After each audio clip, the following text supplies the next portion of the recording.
September 1887. Bitterroot Valley, Montana. The mountains to the north were already wearing snow at the peaks. The valley below them was golden silence and the kind of space that made a person understand, for the first time, what the word vast actually meant. A woman stood alone on a train platform at the edge of it all, one valise, road-worn dress. The letter in her coat pocket had 47 words. She had counted them 3 times on the way here. She was supposed to be met. She was not met. Somewhere in the mountains west of town, on a horse trail nobody would think to check, something had gone wrong. A rock slide, a horse down, a man buried under granite, one hand reaching up through the rubble, silver rings still catching what light was left, and the woman picked up her bag and walked toward it. September in Montana was not September anywhere else. Eliza Brand knew this the moment she stepped off the train at Harlan Ford Station, and the cold hit her like a door swung open by someone who had been waiting on the other side. Not the cold of Columbus in late autumn, which was manageable, predictable, the kind of cold that gave you fair warning before it arrived. This cold had opinions, This cold came down off the peaks to the north and moved through the valley like it owned every inch of it, which, Eliza suspected, it probably did, She stood on the platform with her valise and looked at the mountains. Nobody had told her about the mountains. Not in any way that prepared her, People said Montana had mountains the way they said Ohio had fields, as if the word was sufficient, as if saying the word was the same as understanding the thing. It was not. The peaks to the north wore snow already, white against a sky so purely blue it registered almost as a rebuke to every gray Ohio morning she had ever woken through. The light came down at an angle that made everything look more deliberate than it probably was. Like the land itself had been arranged by someone with strong opinions about composition. The platform emptied around her. Families, travelers. A man with 3 crates of something that smelled like pine resin. All dispersed into wagons and waiting arms, and the specific momentum of people who knew where they were going. Eliza watched them go. Then she looked at the letter in her coat pocket, felt its shape through the wool without taking it out, and turned to find the station master. He was old. His jaw worked at something that was probably not food. His fingernails carried the dark evidence of years spent handling things that left marks. And he looked at the letter she extended to him with the expression of a man who had been handed documents before and had learned to be suspicious of them. He turned it over, looked at the back as though the front had been lying and the truth might be on the other side. McRae. His voice held something when he said the name, not quite reverence, not quite warning. The particular register people used for things larger than a name. C. McRae. Iron Ridge Ranch. He said those 3 words differently than everything before them, the way you say the name of a weather system that has caused considerable damage in the past. That's Cole McRae's outfit. Man owns the biggest stretch of mountain land in the whole Bitterroot. Nobody calls him by his first name twice. A pause that contained a full paragraph of information. Haven't seen anybody from Iron Ridge come through today. Yesterday neither. Eliza took the letter back. Put it in her pocket next to the mother-of-pearl button she had carried since she was old enough to have pockets and too young to explain why. She pressed her palm flat against the outside of the coat, feeling both things through the wool. Then she let her hand drop. Where is the ranch? 6-7 hours on horseback, 12 on foot if the north road's soft from last week's rain. The station master squinted past her at the mountains with the automatic assessment of someone who had spent a life reading weather. There's a closer route. Stone Creek Pass cuts through the foothills 2 miles west. 4 hours walking if you keep pace. Horse trail mostly, but passable on foot. Follow the creek once you're in the canyon, can't lose it. He scratched the side of his jaw, looked at her valise, looked at her shoes, which were good shoes, Ohio shoes, shoes that had been made for streets and floorboards, and the particular geography of a city that did not require a person to navigate loose shale. I wouldn't recommend it for a woman traveling alone, he said, which was not actually a sentence she had asked for, and pointed west. She picked up the valise. He called after her as she reached the platform's edge. Something about a Thursday train. Something about sending word ahead. Eliza stepped off the platform onto the packed dirt road without answering, not because she was rude. Because she had learned early, and she had learned it thoroughly, that some kinds of forward motion only worked if you refused to give yourself the door marked exit. The road west of Harlan Ford ran flat for the first half-mile, past a livery stable and 2 buildings she couldn't immediately classify, and then the land changed, without warning or apology. One moment it was the kind of terrain a person from Ohio could file under known categories. The next it was something else entirely. The pine trees began. them. Not the spaced, manageable kind that stood along farmhouse lanes and let you see through them to whatever was on the other side. These were Montana pines, packed dense and running vertical up hillsides that were considerably steeper than they had appeared from the station platform. The undergrowth between the trunks was dark and thick, and gave off a smell like the inside of a church built by people who had genuinely believed in something, cold and resinous and old in a way that had nothing to do with human measurement of old. Eliza switched her valise to her left hand and kept walking. 6 years of cutting fabric and working a treadle machine 8 hours a day had built a specific kind of endurance, the kind that didn't announce itself and didn't quit. Her hands were calloused from scissors. Her back was straight because her mother had told her she would pay for slouching, and her mother had been right about most things. She walked with the economy of someone who had spent her adult life in shoes that were almost but not quite right for the feet inside them. She had not done much mountain walking. That was a different category entirely, and the difference was making itself known. The junction appeared after 40 minutes. The main north road curved right, wide and wagon-rutted. A narrower trail angled west through the trees, marked by nothing except a rough post someone had driven into the earth and then declined to label. An older man was splitting wood near a lean to set back from the junction, swinging with the efficiency of someone who had done exactly this job 10,000 times, and had stopped needing to think about it. He watched her approach without interrupting his rhythm. Eliza gestured at the unmarked trail. This the way. He set the axe down, looked at her valise, looked at the sky with the automatic assessment of someone who lived according to weather rather than clocks. Horse trail, not a foot road, but it's passable if you watch your footing on the upper section. Creek runs alongside most of the way. He picked the axe back up. Keep moving and you'll beat dark. She thanked him. She took the left fork.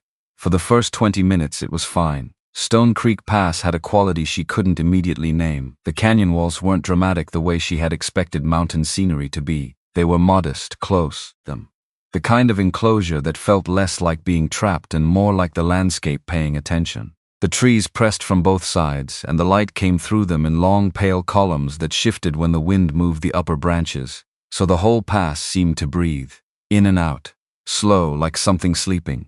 The creek appeared where the woodcutter said it would. Cold, fast. Clear enough to see every individual stone on the bottom. Each one rounded smooth by water that had been doing this particular work since before anyone had been around to notice it. Eliza followed it north. The trail wound and narrowed. She shifted the valise to her left hand and used her right to steady herself where the path angled up along the canyon wall, loose shale sliding under her boot heel in ways that required more attention than she had anticipated. She was thinking about the letter, about what kind of man wrote 47 words and meant every single one, about what Columbus had been, 6 years of cutting other women's fabric in a shop that smelled of sizing and coal smoke, of being useful in a professional capacity and invisible in every other.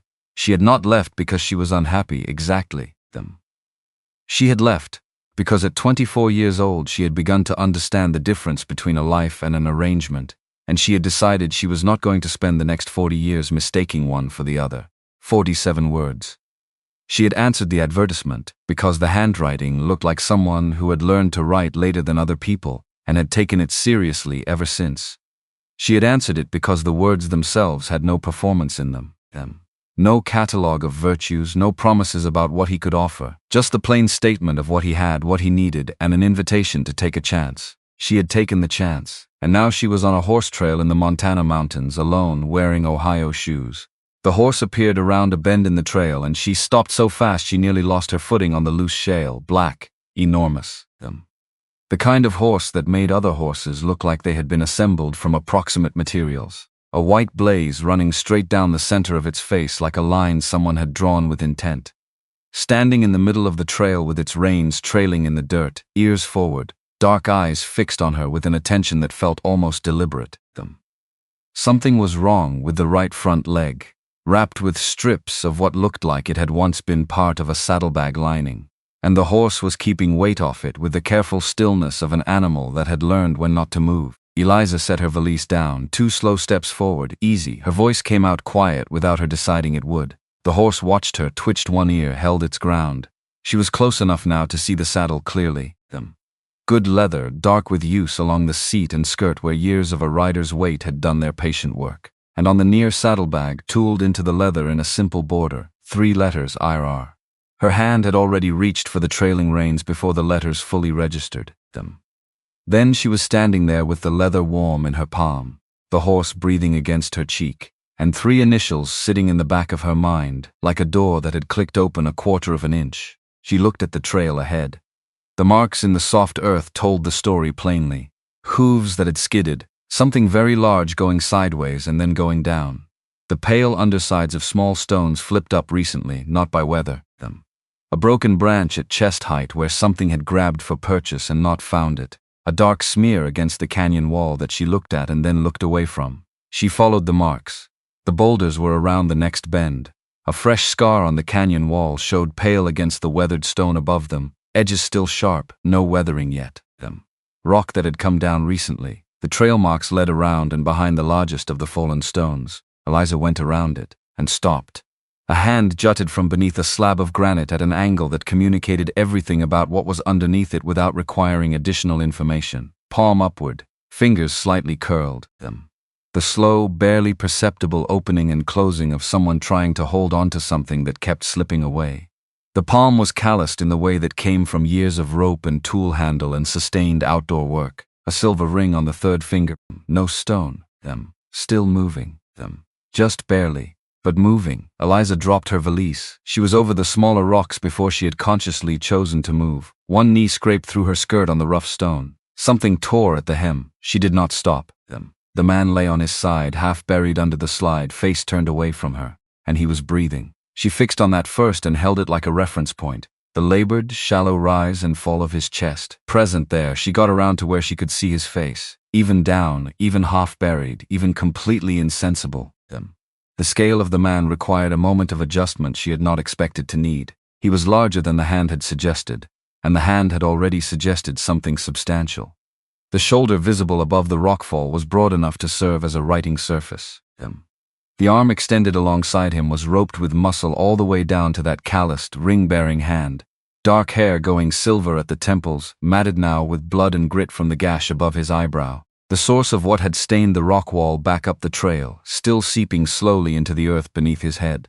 A jaw that looked like it had been built to withstand seasons. Several days of dark beard across it.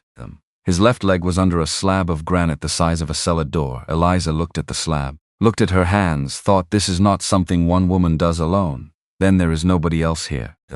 Then, without giving herself the opportunity to reconsider, all right then, she found the branch first. A fallen pine, straight-grained, roughly the diameter of her forearm, and long enough to give real leverage if she could find the right angle and something solid enough to use as a fulcrum. She dragged it through the loose rock, got it wedged under the near edge of the slab, found a smaller stone, tested the position, repositioned. Her hands were already scraped from the climbing and the blood made her grip uncertain. She shifted her angle and tried again. The slab was too heavy for the branch alone. She knew this before she tried. She tried anyway because you had to know a thing for certain before you could move past it. She went back to the black horse, spoke to it steadily while she worked the reins into a configuration she could use. Apologizing in the general direction of every horse she had ever encountered for what she was about to ask. The horse bore her adjustments with a patience that felt almost personal, like it had decided she was probably trustworthy and was waiting to see how the situation developed. She tied the reins to the branch, looked at the horse. One step, just one step forward. She put her weight on the branch. The horse leaned into the pull. The slab grated an inch, then 2, and beneath it the man's leg shifted, and he made a sound that came from somewhere below language, below thought, from the bottom of something. Eliza locked her arms and kept her weight on the branch, and the horse kept moving. One deliberate step and the slab tipped sideways and slid and the leg came free. She sat down in the dirt. Her arms were shaking. She noticed this only after the effort stopped, as if her body had been waiting for a moment of inattention to reveal what it had been doing. His eyes were open, brown, dark enough to be almost black, fixed on her face with the desperate concentration of someone assembling the present from pieces that kept shifting. His lips moved. Nothing came out. She went to him, got her arm under his head. The sheer weight of it would be something she thought about later, when she had time for surprise. She retrieved the canteen from the saddle and tipped a small amount of water against his mouth. He swallowed, coughed once, wet and deep, swallowed again. Water, The word came out scraped raw, I know, not too fast. His eyes moved across her face. She could watch the process. The slow, deliberate work of a mind returning to itself, testing what was real, crossing something uncertain. Who? A cough cut the word in half. Someone who was walking through this pass. She pressed 2 fingers along the line of his shin, watching his face rather than her hands. What she saw was pain. Considerable and honest pain, but not the specific escalating horror of bone grinding against bone. Don't try to move yet. Your leg needs checking before you put weight on it.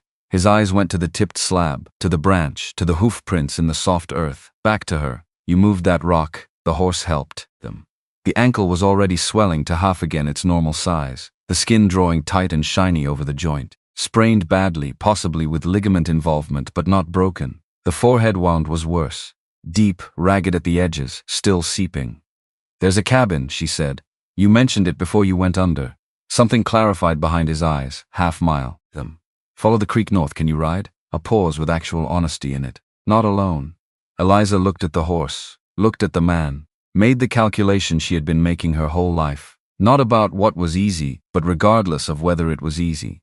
Then we ride together. She got to her feet. If your horse doesn't object, The horse did not object. Getting Cole McRae onto his own horse was the hardest physical thing Eliza Brand had ever done. And at 17 she had moved a cast-iron stove across a kitchen floor by herself because the delivery men had placed it wrong and she had needed the cooking surface before they could return. This was harder. He was semi-conscious through most of it, which helped in some ways and complicated everything else. She positioned his good leg, got her shoulder under his arm, used the boulder beside him as a staging point, talked at him in the low, steady voice she used when she needed to direct without alarming. Put your hand here. Your foot, the stirrup, that one. Something cleared in his face at the right moment. His good leg found purchase. Eliza pushed from below with everything she had and he ended up draped across the saddle. She would never in subsequent recollection be entirely clear on the physics of the final 18 inches. She took the reins and started walking. The creek ran alongside her, cold and certain and completely indifferent to everything happening on its banks. The light was failing.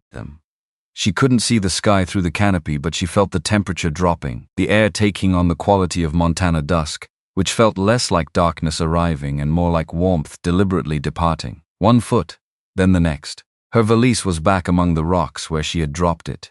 She did not think about it. She would go back for it or she wouldn't, and either way was a problem for a version of herself that existed after this immediate problem was solved. The cabin appeared between one step and the next, or it seemed that way. A dark shape against the tree line, low and solid, built from logs by someone who had understood that a structure in this country needed to be able to argue back against the weather.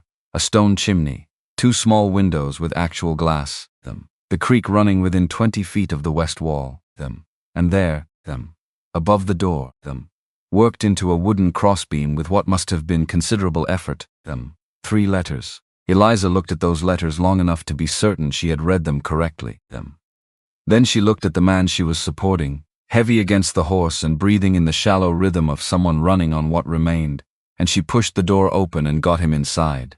The cabin held the accumulated cold of a place unheated for weeks.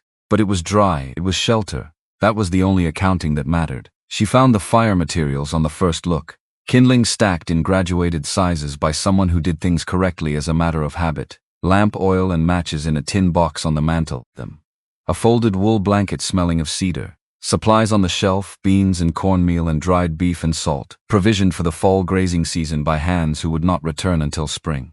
A copper pot on an iron hook above the hearth. She was an emergency. The supplies were there for emergencies. The arithmetic was simple. She got the man onto the narrow cot against the wall. The process was somewhat easier than loading him onto the horse and not as easy as she had hoped.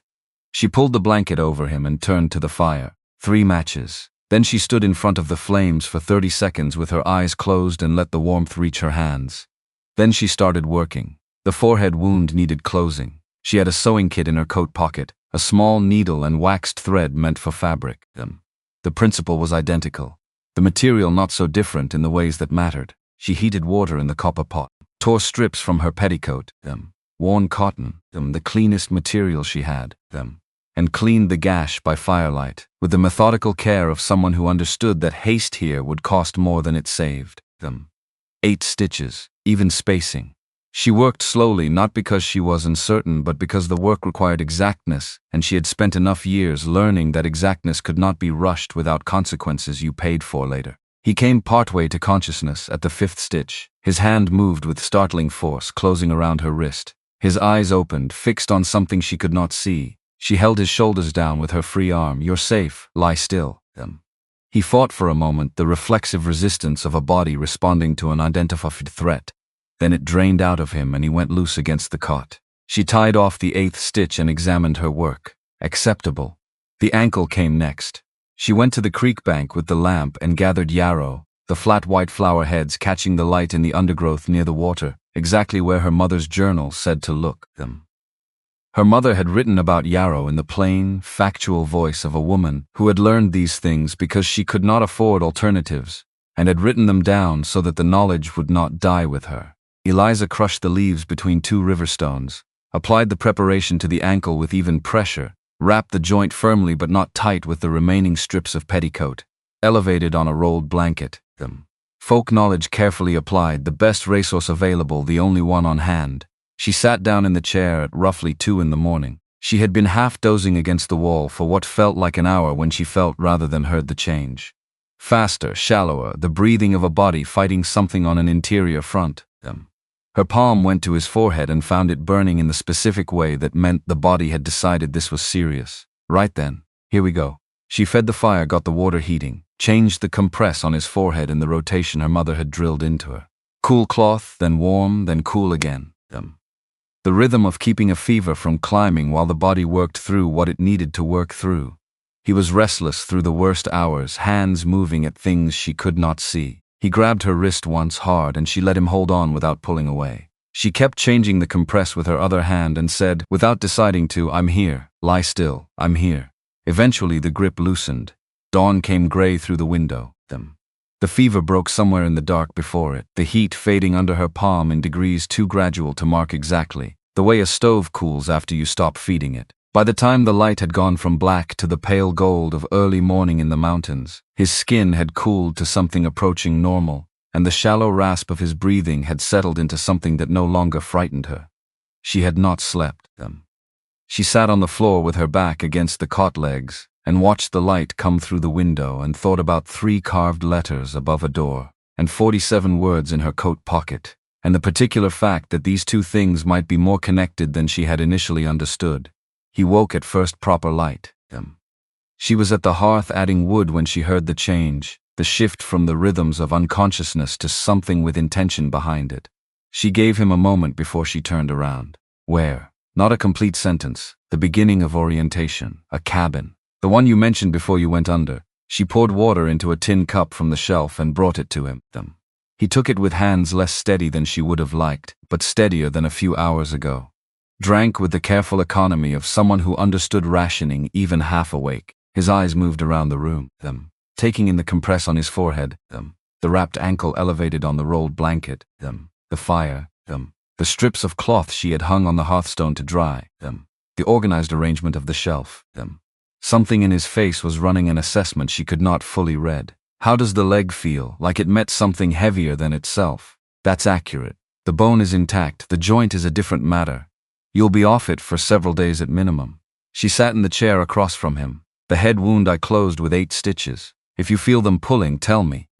If you see redness spreading outward from the wound, tell me immediately. A pause. Are you hungry? He looked at her with an expression she couldn't fully place. Not suspicion exactly, something adjacent to wariness. The look of a man running an assessment of a situation he had not anticipated and was not yet sure what to make of. Who are you?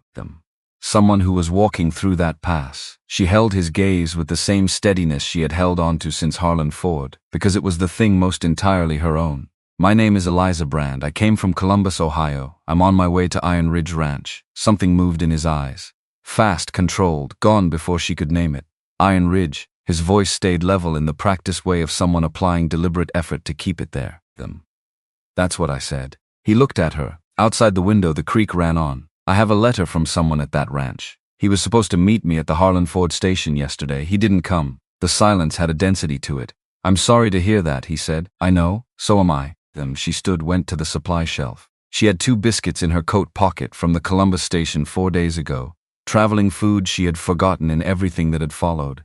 She took them out now, looked at them, broke the larger one in half, then considered and broke it again, making the bigger half bigger. She carried the larger portion across the cabin and set it in the hand lying flat on the blanket. He had been watching her through half-closed eyes. She had felt the quality of that attention even before she turned around. His eyes opened fully now, looked at the biscuit, looked at her. "Eat," she said. "You need it more than I do right now." She returned to the fire, sat cross-legged on the floor, and began eating her own portion slowly. The biscuit was dry and slightly stale and tasted like the kitchen at the Columbus boarding house on a Sunday, plain and sustaining and not what you would choose if you had choices, but exactly right for what was needed. She ate in small pieces and made each one last.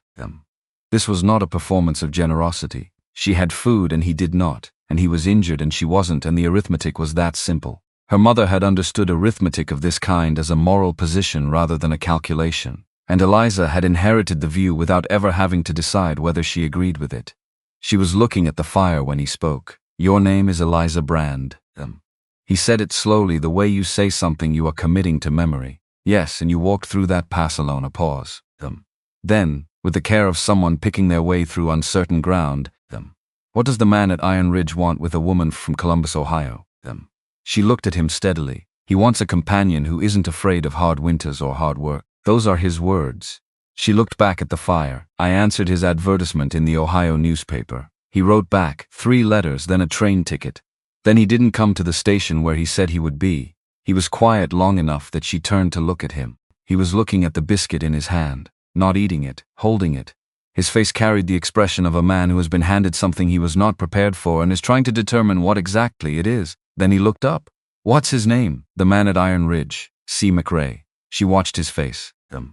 "The station master said everyone in the Bitterroot knows the name. Said he's the largest landholder in the valley." A pause. "Do you know him?" His eyes went to the door beam, to the carved letters there, then back to her, and in that fraction of a second she saw what she was not supposed to see. The look of a man hearing his own name used by someone else and arriving a beat late to his response. The slight recalibration. The deliberate evenness that followed it. "I've heard the name," he said. "It's a small valley." Eliza looked at the door beam, looked back at him. "Let the silence do what silence did when you let it." "What's yours?" He looked at her. The wary, assessing look she had seen versions of since he opened his eyes. She watched him decide something. "Eli," he said. "Just Eli." Eliza held his gaze for a moment longer than was comfortable. Then she looked at the fire, then at the initials above the door. Then at the man on the cot who had declined to offer a last name while lying in a cabin that belonged to someone whose last name she had already developed a reasonable hypothesis about. "All right, Eli." She looked back at the fire. "You should eat that before it gets any staler." He ate it. She kept her face toward the flames and let him think whatever he needed to think. Outside, the Bitterroot morning was coming fully into itself. Cold and clear. The kind of clean that only arrived after weather had done its necessary work. And the creek ran on beside the cabin wall, with the complete indifference of water that has somewhere to be and intends to get there, regardless of what is happening on its banks. Somewhere between the crackling of the fire and the sound of the creek through the wall, Eliza Brand began the quiet process of understanding exactly what she had walked into. A man who knew those initials above the door, who went still when she said the ranch name, who had been on a horse heading south through this pass.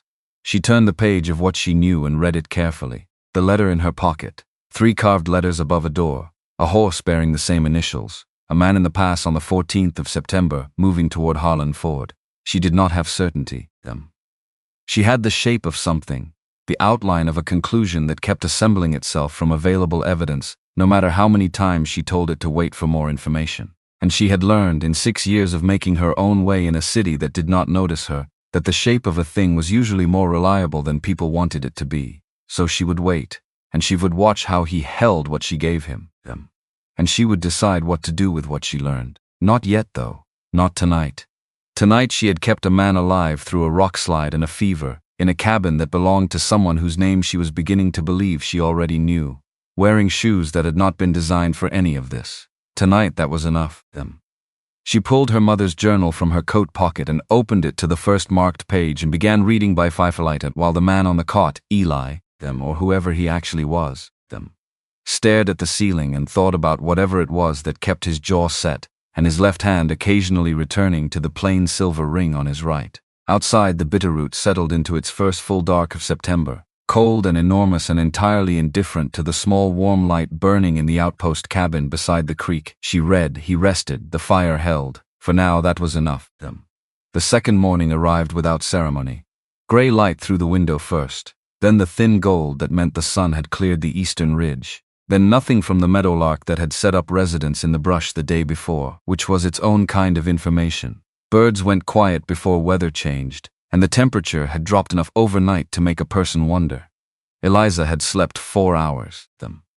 She knew this not because she had tracked it, but because the fire had burned to coals when she woke, and she had built it to last 6, which meant 2 hours were unaccounted for somewhere in the dark between keeping watch and unconsciousness finding her anyway. Her neck had opinions about the floor. She acknowledged them and stood up. Cole was already awake, not recently. The stillness of a man who had been lying in the same position long enough to have arrived at several conclusions, which was different from the stillness of rest. Both hands flat on the blanket at his sides, eyes on the ceiling. The posture of someone making a deliberate effort to occupy no more space than he had been allotted, which from a man his size required a specific and conscious kind of discipline, and was its own kind of information about who he was when nobody was asking him to perform anything. Fever's been gone since before dawn. She went to the fire and got the water heating. Color's better. How's the head? Clearer. Stitches pulling? No ankle? A pause shorter than the head question had warranted. Fine. She turned to look at him. He looked back with the expression of a man aware he had answered too quickly. I didn't try to stand, he said before she could speak. She turned back to the fire. The stool has been moved 3 inches from where I left it. A longer silence. I needed to test the range of motion, and the range of motion confirmed that standing wasn't advisable. She kept her voice level because she was keeping it level deliberately, and she was reasonably sure he could distinguish between even by nature and even by effort. Next time you want to test something, tell me first. If you've done more damage to the ligaments, I need to know before I wrap it wrong. He said nothing for a moment. Fair. She checked the ankle while the water heated. The swelling had progressed the way swelling did before it started going the other direction, which was normal. The bruising had spread and darkened, mottling toward the edges of the foot in the colors of a bad sunset. No new instability when she pressed along the bone. The ligaments were doing what damaged ligaments did, making any further use sufficiently unpleasant to discourage repetition. 3 more days minimum. She rewrapped the joint with fresh strips. Possibly 5, which means you're not riding anywhere. Which means I'm not walking to Harlan Ford alone until you're mobile enough to be left. You'd walk 12 miles to Harlan Ford alone. I walked here. She tied the last strip. I'll figure out the rest when I figure it out. She stood. Is there anyone at Iron Ridge who would come looking for you? The pause was 2 beats too long. My foreman, Dutch Bowman. If I haven't earned by turn tomorrow morning, he'll send someone up the North Road. Another pause. But not through the pass. The pass isn't a road he'd think to check. So we may be here a few days regardless. She went to the supply shelf. The inventory was enough for 4 days, possibly 5 with management. The supplies will last. She set out what they needed for breakfast. Cornmeal, salt, dried beef, and then, without turning around, the valises back. I went for it at first light while you were still out. You went alone. An hour each way, trail I'd already walked twice.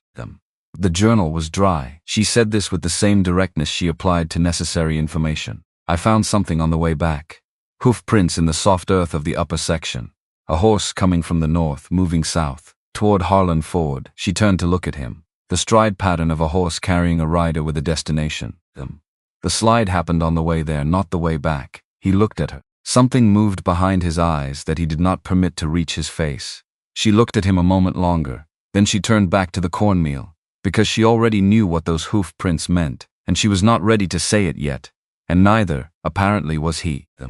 She heard the hoof beats before she should have been able to, which meant they were coming from the south on the main trail, unhurried, the pace of a man who wanted his approach announced. She was rinsing the copper pot at the creek when the sound reached her. She straightened up, stood still for a moment with the wet pot in her hands and cold water dripping off her wrists. Then she went inside. Rider coming from the south, 1 horse. Cole sat up. Something rearranged itself behind his expression, the way weight redistributes in a structure when the load shifts. His shoulders squared. His right hand went, briefly and without apparent thought, to his hip, where a holster would have been before the rock slide took it along with everything else. He registered the absence, went still. What kind of rider? The kind who was waiting for me at the Harlan Ford station 2 days ago and invented a law that doesn't exist. A beat of silence. Then stay close to the door. Don't go outside. I was planning to stand in the doorway. She set the pot down. You can't walk to the door on that ankle without making it worse so. She looked at him steadily. I'll handle it. His jaw worked. The sound a very large man made when arriving at the conclusion that someone else had the right of it, and finding the arrival uncomfortable. Deputy Ward Harlan knocked the way men knocked when they already knew someone was home. 3 sharp raps with a knuckle, the kind that communicated I know you're in there rather than I hope someone's available. Eliza opened the door. He was exactly as she remembered him. Badge catching the afternoon light, hat at the deliberate angle of practiced authority, the self-assurance of a man accustomed to defining the terms of every room he walked into. He looked past her immediately, scanning the cabin's interior, taking inventory with the eyes of someone who had learned to count available exits and leverage points before any other assessment. Cole looked back from the cot, unhurried. The attention of something very large and very rooted watching weather approach. Miss Brand. Harlan's voice carried a quality of careful pleasantness, the kind that had something harder underneath it. Word reached me there was a woman sheltering at this outpost. Wanted to make sure everything was in order. Everything is fine. Thank you for your concern. Your friend there, he's hurt? He was injured in the pass, he's recovering. Harlan's eyes moved around the cabin again. The medical materials on the table. The journal open on the page she had been reading. Cole, who had not shifted a single inch and was doing something with his stillness that made Harlan's gaze return to him twice and then deliberately move away, which told Eliza that whatever Cole was doing, it was landing. There's still the matter we discussed at the station, Harlan said. The pleasantness had thinned. The residency documentation for women arriving under marriage correspondence. There is no such documentation. She said it the way she said important things, plainly, without heat, without the softening that invited negotiation. There is no such law in Montana territory. A pause timed carefully.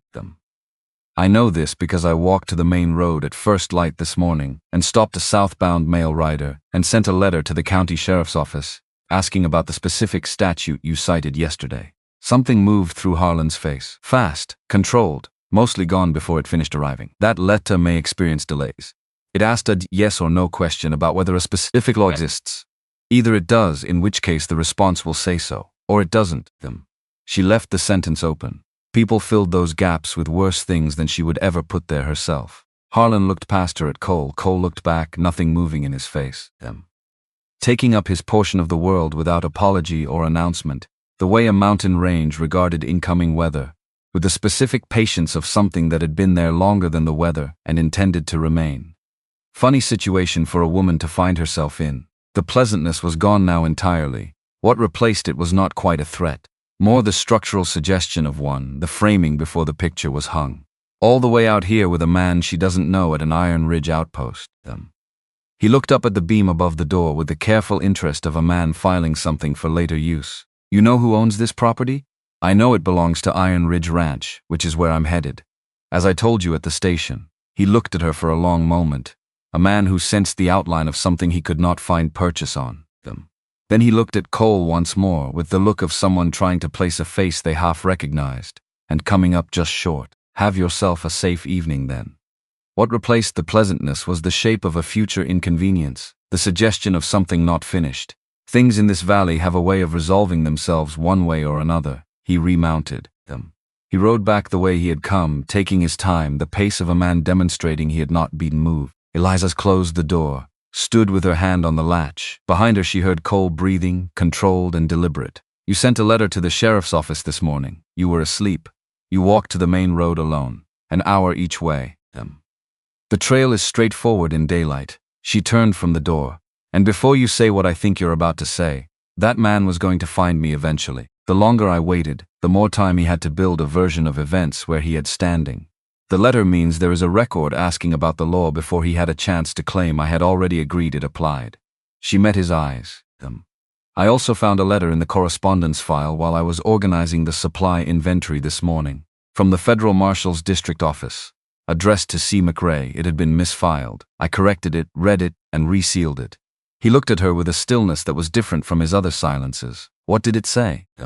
that a notary named Wade Creel, formerly operating out of Billings and 3 surrounding counties, was arrested 6 months ago on charges of document forgery across multiple jurisdictions. Currently held at the Billings County jailhouse awaiting trial. She held his eyes. I mention it because it seemed like information worth having. I don't know yet why, but I've found that information worth having tends to announce itself when it's needed. The silence that followed was dense enough to have corners. Then that man is not safe. I know. She went to the table and opened the journal. That's why I sent the letter before he could stop me.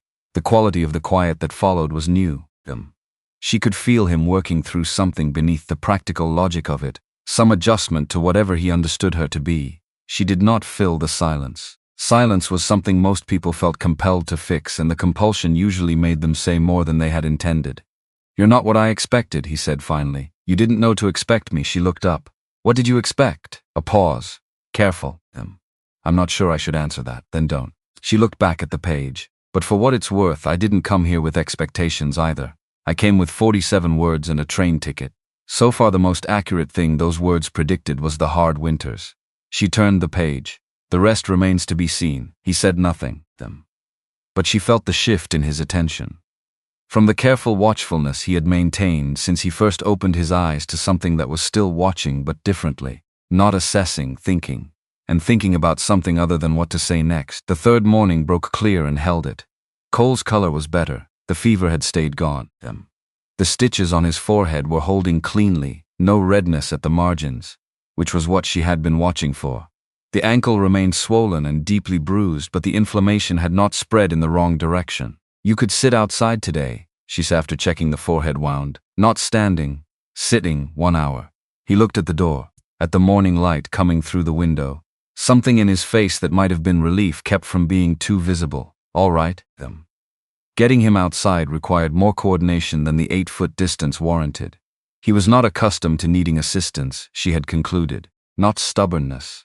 He had cooperated with everything she told him was necessary, more a deep habit of sufficiency, built over decades of being the largest person in any situation and therefore the one least likely to require anything from anyone else. When you were built to the scale he was built to, the world arranged itself around you rather than the reverse. And over time you stopped noticing that you had never learned to ask. She got him to the stump near the door. He sat.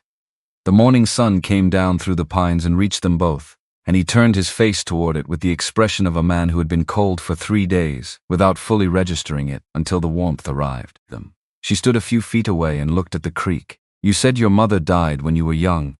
He said it without preamble, a thought he had been holding that he had decided to release into the morning.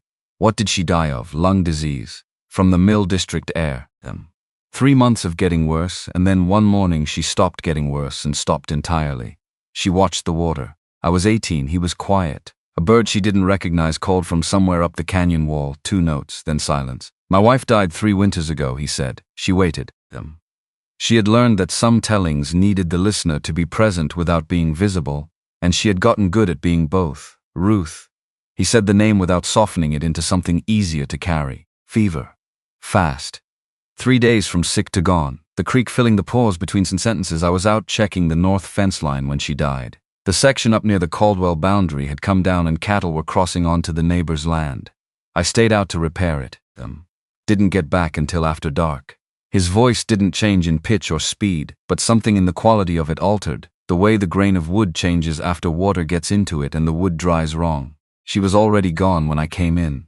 He looked at his hands on his knees, the silver ring on his right hand catching a piece of the morning light. "I was 2 hours later than I would have been if I had come straight home." If the fence had held, 2 hours wouldn't have changed what the fever did. "I know that." He said it the way people said things they knew but hadn't finished knowing. Knowing doesn't always reach far enough to be useful. Eliza turned to look at him then. At the ring, he had not moved from that finger in 3 years and was not going to. "What was Ruth like?" she said. "Not how she died, not how long ago. What was she like?" He looked over at her. The question reached him somewhere he had not expected to be reached. "What do you mean?" "I mean, what was she like, as a person?" Eliza looked back at the water. "People always describe how someone died. They don't usually say how they lived." He was quiet long enough that she thought he might not answer. Then she had no patience for inefficiency, none at all. If something could be done in 5 steps, she wanted to know why anyone was using 6. The corner of his mouth shifted. She also could not function in the morning, zero capacity. Walked into the kitchen doorframe 3 mornings in a row the week we moved into the main house. Couldn't locate her shoes any day of the week, regardless of where she'd left them. Needed 2 cups of coffee to achieve anything resembling basic competency. The shift at the corner of his mouth became something more definite. She thought all of it was considerably funnier than I did, and he laughed. It came out before he could decide whether to permit it. Short and genuine and rough at the edges. The laugh of a man who had not expected the sound to still be in him. Eliza looked at him while he laughed. She watched him arrive at it, and then she saw what the laughter left behind when it subsided. Not grief returning. Something that had lived underneath the grief all along, intact and warm. The actual memory. Specific and belonging to no one else. She sounds like someone worth knowing, Eliza said. The laughter settled. He looked at the creek. She was. He turned the ring once, a small unconscious motion. She would have asked you 14 questions by now. She did that with everyone. Said the only way to actually know a person was to keep asking until they told you something they hadn't planned on. She'd have been disappointed in me, then. I don't answer until I'm asked. She'd have respected that more. He looked at Eliza directly. She had no patience for people who talked to fill space. Said information you hadn't earned wasn't information you could trust. He looked away. The ring turning once more. That was one of the inconvenient things about her. She was usually right. They sat in the morning sun in a silence that had changed in the past 15 minutes. Thinner. Less defended. The silence of 2 people who had moved a few feet closer together without physically moving at all. Eliza thought about the hoof prints. The direction of a horse heading toward Harland Ford on September 14th. She thought, he will tell me when he tells me. She did not push. She looked at Creek and let the morning be what it was. On the 4th day she was at the table with the journal open when she heard him get up. Not the journal page open to the yarrow illustration she'd been using for reference. A different page. One her mother had marked with a strip of cotton. The section on willow bark and its uses for fever management. Something Eliza had read twice in the worst hours of the previous night, as a way of confirming she had done everything she could.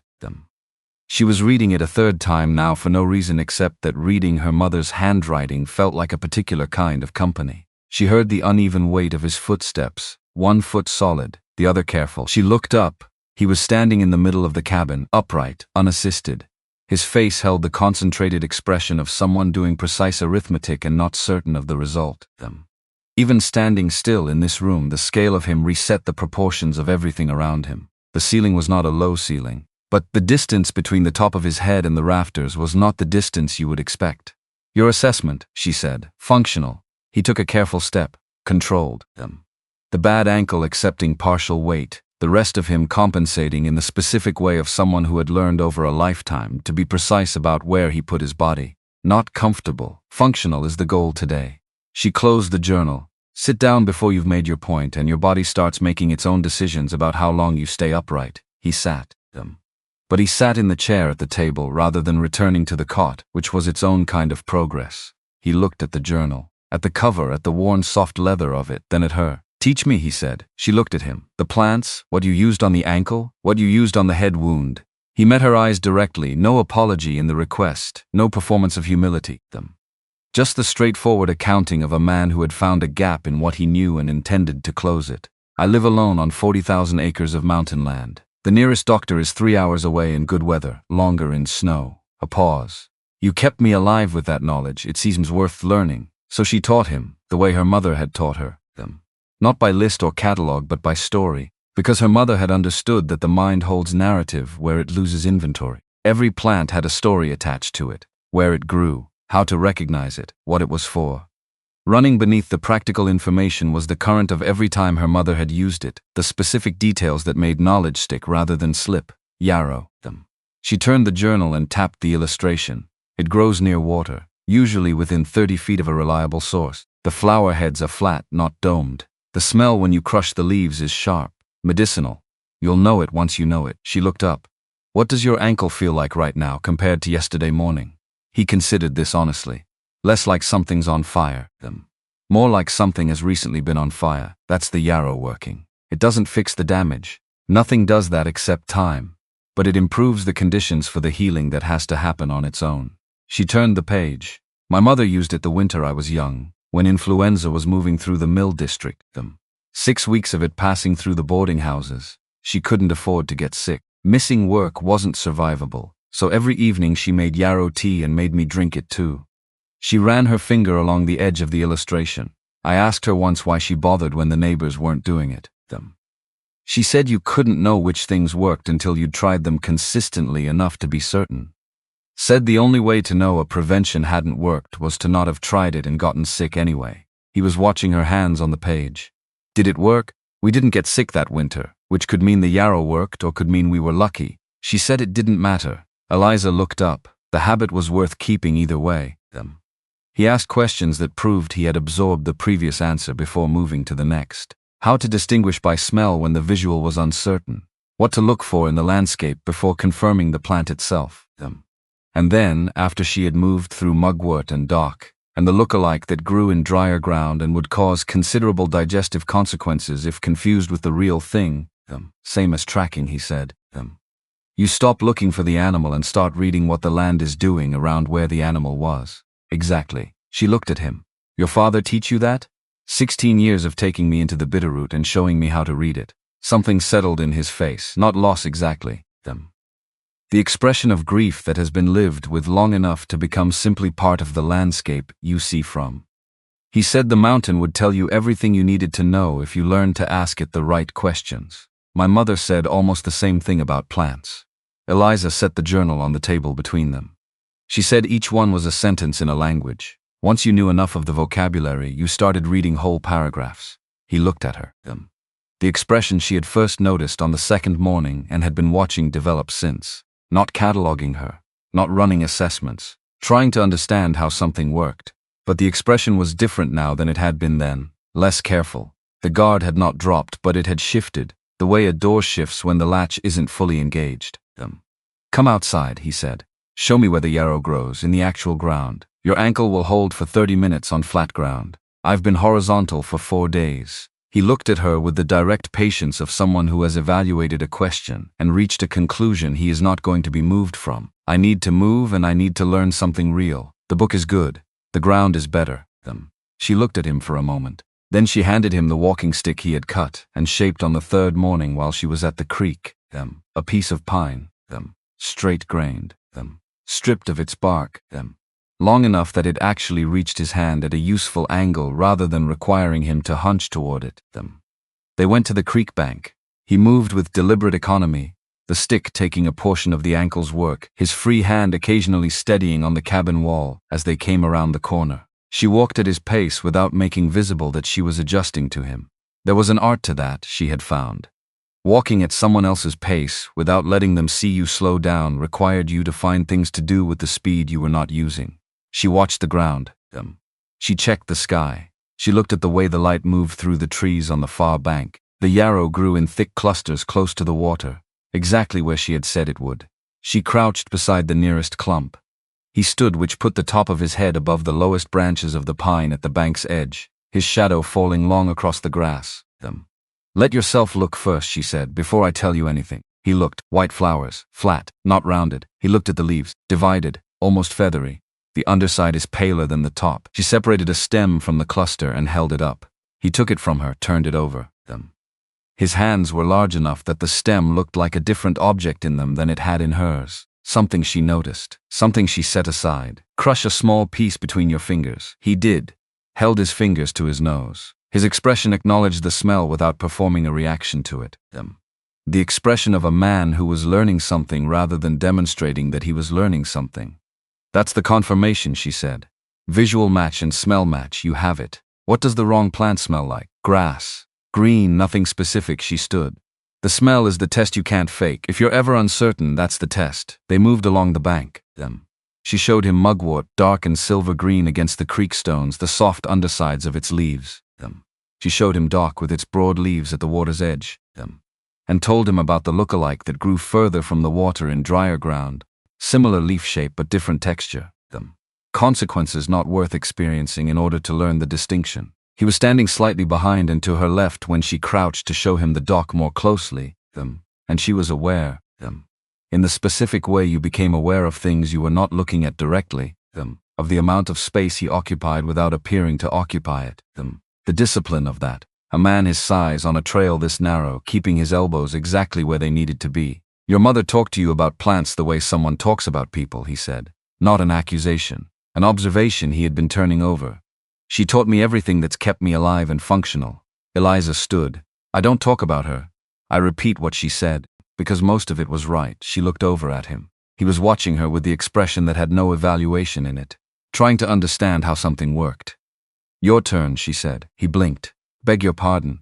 You said your father taught you to read the land.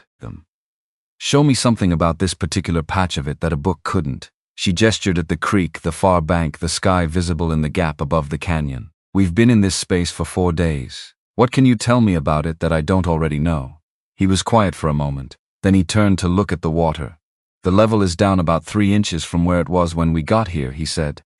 The source, probably a spring somewhere northeast of us, has slowed in the past 4 days. When the source reduces that fast, it usually means a dry week is coming.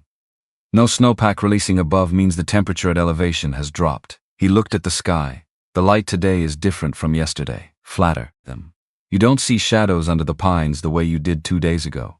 He looked at the clouds to the west, which looked to Eliza like ordinary clouds. That's what the sky does when weather is building at a distance. How much time? Day and a half, maybe 2.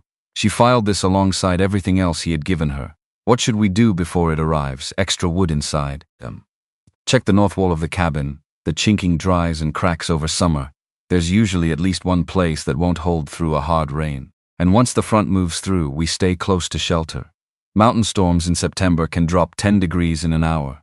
She looked at the cabin wall. Show me how to check the chinking, he showed her. They worked along the north wall, her hands doing most of it while he directed, identifying the places where the mortar between logs had shrunk and pulled away from the wood over the dry summer months. She packed the gaps with creek clay, pressing it in with her fingers and smoothing it flat. He showed her how to test the seal, pressing a strip of bark against the fresh clay and checking the contact.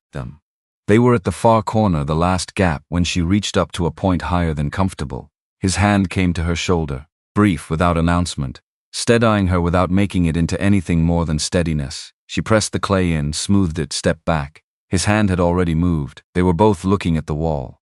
Good, he said. Good, she agreed. They went inside and did not discuss it, because there was nothing to discuss. Because they both understood, without needing to negotiate the understanding, that some things only meant what they meant in the moment they happened, and assigning additional weight to them afterward changed what they were. The storm arrived exactly when he said it would. 1 hour of warning. Birds silent, temperature dropping without a thermometer required to confirm it, the light going flat and strange. Eliza had the extra wood stacked by then, the water pot filled and hung, the supplies moved from the north wall. She had done these things without being asked, working through his earlier instructions the way she worked through any set of preparations, methodically and without drama. Then the sky closed. One moment the evening was simply cold, and the next the first drops arrived sideways on a wind that had apparently been saving itself for this specific occasion, and then the full weight of it, and the cabin became a fortress in the space of 30 seconds. The north wall held, the clay held. One spot on the roof above the cot developed a thin stream of water that she caught with the copper pot repositioned from the hearth. She moved supplies, shifted blankets, worked around the leak with the practicality of someone who had lived in rooms where the ceiling had opinions during rain, and had learned to accommodate those opinions without complaint. Cole moved too, pulling things toward the drier sections of the cabin, directing her attention to one corner while he managed another. And she noticed, not for the first time, how he moved through a space this size, the precision of it. A man who had spent years learning exactly where his elbows were, because the alternative was to constantly be breaking things that belonged to other people. By midnight, the storm had reached its full argument with the mountain, wind moving the door in its frame. Rain on the roof at a volume that made conversation require more effort than it was usually worth. The fire was keeping the core of the cabin survivable, but the edges were cold. The driest space was the corner near the hearth. Eliza spread both blankets there. Cole brought the one from the cot, and they settled in the way people settle when the available choices have reduced themselves to one, side by side with their backs against the warm logs of the chimney wall, close without touching them. The specific distance of two people who are both aware a line exists, and are both, in their different ways, deciding what to do about that awareness. The lamp was out to save the oil. The The fire threw the room into moving light and shadow. The deputy at the station, Eliza said. She was watching the fire. He's been running that operation a while, probably. Cole's voice was low and measured for the close quarters. A scheme like that doesn't build overnight. He'd need someone at the station to tell him which trains were coming in, which women were on them, and why. The station master's expression when I declined to wait for the Thursday train had something in it I couldn't name at the time. She looked at the flames. I can name it now. He profits from women frightened enough to pay and too ashamed of being deceived to report it afterward. I wasn't frightened, I was annoyed. Something moved in his voice that was not quite a laugh but was adjacent to one. I noticed that about you early on. You don't read as frightened even when the situation warrants it. I've been frightened, she adjusted the blanket. I decided a long time ago that frightened wasn't useful information to give to people trying to use it against me. That sounds like it came from something specific. The landlord where we lived after my mother died. She said it without drama, the flat delivery of something that happened long enough ago to have become simply fact. He raised the rent the week after her funeral because he had seen me cry at the service. A pause. I paid it that month. The next month I found a different room. Cole said nothing. She could feel him holding what she had said the way she had noticed him hold most things, not responding to information he was not yet certain what to do with them. It was a habit she recognized because it was one she shared. Ruth. He said her name without preamble into the noise of the storm. She was afraid of one thing, only one. She was a practical woman, very little rattled her, but she was afraid of being forgotten, not of dying, of being forgotten afterward. The specific texture of who she was going away with no record of it. Eliza looked at the fire. Didn't speak. Let him continue when he was ready. I kept her things for 2 years. Her shoes under the bed, her coffee cup on its specific peg on the kitchen wall. He turned the ring on his right hand once, slowly. Dutch told me eventually that I was keeping them for myself, not for her. That she was already somewhere the shoes didn't matter. A pause. He was right, he usually is. But being right about it just meant I had to sit with what I'd been avoiding, which was that I didn't know what came next. 44 years of knowing what the next day looked like, and then I didn't. He said this with the directness of someone who had done the work of arriving at a truth, and was no longer afraid to say it plainly. Eliza turned to look at him. His face in the firelight was less guarded than she had seen it. The guard had not dropped, but it had shifted in the way a door shifts when the latch isn't fully seated, and the room beyond was visible through the gap. Is that why you placed the advertisement, she said. Not at first. He looked at her. At first because Dutch suggested it and I didn't have a reason compelling enough to argue against it. But after 43 letters I understood what I was actually looking for. What I hadn't been able to name before. And what was that? He looked at the fire. She felt him deciding how precisely to say it. Someone I'd be genuinely glad to know, he said. Not someone to fill a function, someone I would actually be glad about. He paused. There's a difference between those two things. I didn't understand the difference until I had read 43 letters that offered me the first one and nothing that felt like the second. The wind hit the door hard enough to move it in the frame. Both of them looked at it. The fire surged in the draft and the light jumped and then settled. The moment had been interrupted before the next thing could arrive. And Eliza felt the interruption as something physical. A space where something had been about to land. Now empty. She turned back to the fire. Sleep, the ankle will stiffen badly if you don't rest it. He looked at her for a moment with an expression the moving light made difficult to read. Then he settled back against the chimney wall. Eliza said quietly under the noise of the storm, yes, I'm going to tell you something tomorrow. The care of someone making a commitment they intend to honor. Something I should have told you on the first morning. She looked at him. His face was serious in the way that meant he had finished an argument with himself and was done with the side that had been losing. All right, she said. She kept her voice even. Because she already knew what he was going to tell her. She had known since the second morning, since the hoof prints in the pass, and the way he looked when she said Iron Ridge Ranch, and needed a beat too long to construct his response. She had been waiting for him to get there in his own time. Which was, she had concluded, the only time that ever truly mattered. Not because she was generous. Because she was honest about what trust actually required. She fell asleep sometime after the storm peaked.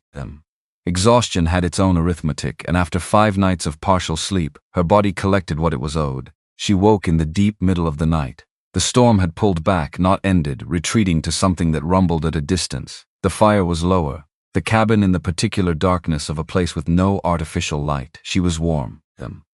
The blankets had been rearranged at some point she hadn't registered to cover her more fully than they had been when she settled. Cole was not asleep. She could tell by the quality of his breathing, present and deliberate, a man awake and managing the fact of being awake.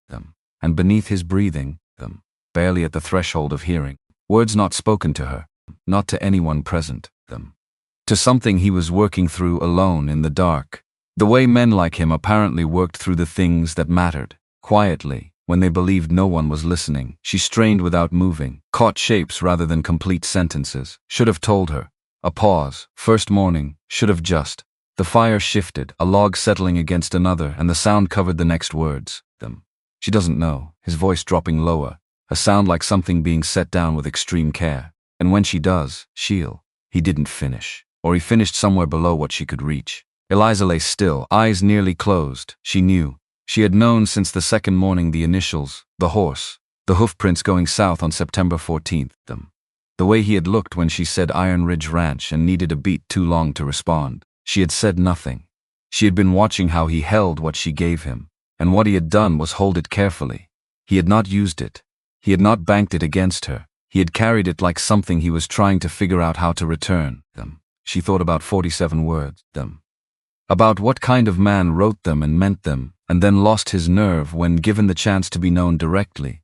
Not because he was dishonest, but because being wrong about someone once had gotten into him in a way he hadn't finished working out. There was a difference between those two things. A meaningful one. She had met dishonest men. She knew what that looked like. This was not that. Eventually his breathing changed, deepened, evened into the rhythm of someone who had finally stopped fighting sleep. Eliza opened her eyes and looked at the ceiling, at the shadows the dying fire threw across the log beams. She let herself feel the full weight of the situation without managing it, which was what she usually did with weight. She gave herself until the fire went to coals. Then she would sleep, and in the morning he would tell her what he had decided to tell her. And she would decide how to respond to what she had actually known for days. Not as performance, not as forgiveness offered too easily, as the honest next step in a situation that had been built, on both sides, from things that were real. That was the only way through that she could respect. She slept. Dawn came cold and washed clean, the way dawn came after mountain storms. The air clarified by what had moved through it, the sky a hard thin blue, the creek running higher from the rain and louder for it. Cole was standing at the open door when Eliza woke. He had pulled it wide and the cold came in with the smell of wet pine and stone and the particular silence of a landscape that has been scoured and is waiting to see what fills it. He heard her move, did not turn around. We need to leave today. His voice carried something she had not heard from him before. Not urgency, resolution. The tone of a man who has finished something internal and arrived at the side he intends to act from. She sat up. Every muscle in her back recorded the cumulated opinion of 5 nights on a plank floor. The ankle, better than yesterday. He turned. His face was clear in a way it had not been before. The way a sky is clear after weather has done its work. There's somewhere I need to take you. Where? The pause that followed was the last one of its kind, though she didn't know that yet. He looked at her with the eyes of a man who has carried something too long and has made the decision to put it down. Trust me, he said. Can you do that? Eliza looked at him, thought about what she had heard in the dark before she slept, thought about 47 words and the hoofprints in the pass going south. Thought about a man who laughed at a memory he had been afraid to touch and found it still warm. Yes, she said. I reckon I can. Something crossed his face, the beginning of something. Not relief, not yet, the first breath of it, the loosening that comes when you stop holding alone what you have been holding alone too long. Good. He looked out at the cold bright morning. Get your bag. We leave when you're ready. She was ready in 10 minutes. They rode out as the last of the storm's cold was lifting, the black horse carrying both of them north through a world the rain had pressed flat and then released. The grass standing again, the creek running loud. The peaks to the north sharp-edged against a sky that had decided after considerable argument to be clear. Eliza sat in front, Cole behind her, his arm around her waist for the practical reason that the trail was uneven and she had no stirrups. And someone needed to ensure she didn't go sideways on the switchbacks climbing out of the canyon. That was the complete accounting of it. She applied the accounting carefully and found it accurate and also found it insufficient, because the warmth that came off him through her coat reached her in ways that practical accounting did not fully address. She looked at the aspens on the far bank of the creek they followed, yellow now, fully committed. the leaves trembling in the thin morning wind with the specific motion of things that know their season is particular and intend to use every day of it. He started talking after 20 minutes. Not the way he had talked in the cabin, in pieces extracted carefully, each word weighed before release. He talked the way water moves when you remove what was holding it back. Her name was Sylvia Marsh. Not the name of someone he had loved, the name of a storm he had survived and had been living in the shadow of since. She answered the advertisement he placed in the fall of 1885. 3 letters, careful and specific, nothing that sounded performed. She arrived on the November stage and she was exactly what she had described. Clear-eyed, practical. Didn't try to be more than she said she was. 6 weeks after the ceremony she was gone. $3,000 from the locked box in his office, his best mare. A saddlebag he'd had since he was 20 years old. He paused, the sound of the creek filling the gap. Turned out she had done it before. Different name each time, different territory. The federal marshal's office had a file on her. Sent him a letter 3 weeks after she'd gone, which was when letters arrived, at the exact point when you would have traded most of what you owned to have had them 2 months earlier. He stopped talking. The trail climbed out of the canyon section and the grassland opened ahead of them. The valley floor, stretching north in long, slow waves of gold and pale green. The mountains rose there, carrying the season's first snow at the peaks. Fence lines appeared on the horizon. A smudge of buildings further north. Eliza said nothing. She gave him the silence to take the land in, and she took it in herself for the first time. She had seen grassland had fields, but this was not a field. This was something that made fields seem like arguments for a different principle entirely. The principle that land should be contained and understandable, and scaled to what a person could take in from one vantage point. What was in front of her operated on different logic. It went on until the mountains caught it, and then the mountains went on. After that I decided I was done. His voice, when it resumed, was level. Not flat, level. The tone something that has been examined and set into its proper place. No more advertisements, no more strangers. The ranch was enough. The work was enough. Dutch didn't argue. He has the quality of knowing when an argument isn't what's needed. But you placed another one. Eliza said it quietly. He had. 8 months after he put the first notice away, he placed another one. He got 43 letters before hers. Most of them he could read through the first paragraph. Not badly written. Most of those women wanted something real. But he could see the calculation underneath, the specific shape of hope organized toward an outcome, and he recognized it. Hers had no calculation. She wrote about her mother's handwriting in an herb journal. She wrote that she was competent at necessary things and uninteresting at most everything else, which was a sentence nobody wrote when they were trying to make an impression. She wrote that she expected nothing beyond a fair chance. He read it 4 times, then he wrote back. Eliza looked at the mountains, at the way the snow caught the morning light at the peaks and held it while everything below was still in the blue shadow of the early hour. So you came to meet me, she said. He left Iron Ridge on the 12th. He shifted slightly behind her. He wanted 2 days of riding rather than 1. The bitterroot weather in September could close a pass overnight, and he didn't want to be caught on the wrong side of a front and arrive late. He planned to stop at the Caldwell boundary overnight, rest the horse, come into Harlan Ford on the morning of the 14th with time to spare. His horse stepped wrong on a loose section of shale in the upper pass on the 13th. She went down, he went off. The slide came before he could get clear. When I woke up and you were there, he said, and you didn't know my name, and you were looking at me the way you look at a problem that needs solving, rather than a person whose name you needed to know. You decided to stay unknown. Yes, owning it without softening it, without adding an apology that would cost him nothing and change nothing. It was wrong. I knew that while I was doing it. I did it anyway because being wrong about someone once had gotten into me in a way I hadn't finished working out. And the chance to watch you operate without the ranch or the money or the name in the conversation was. He paused. I told myself it was information I needed. It was fear dressed up as information. Eliza looked at the valley spread before them, at the fence lines in the distance running straight and far, at the smudge of buildings on the northern horizon that she had been watching grow for the past hour. Were the letters real, she said, the 47 words. He straightened behind her, the full height of a man pulling himself to what he acknowledges, everyone. Then that's the only reason, she said, that I'm still on this horse with you. He had no answer for that. She hadn't expected one. The buildings resolved from shapes into specifics over the last 20 minutes. What she had taken from distance for a main house was that, but larger than she had anticipated.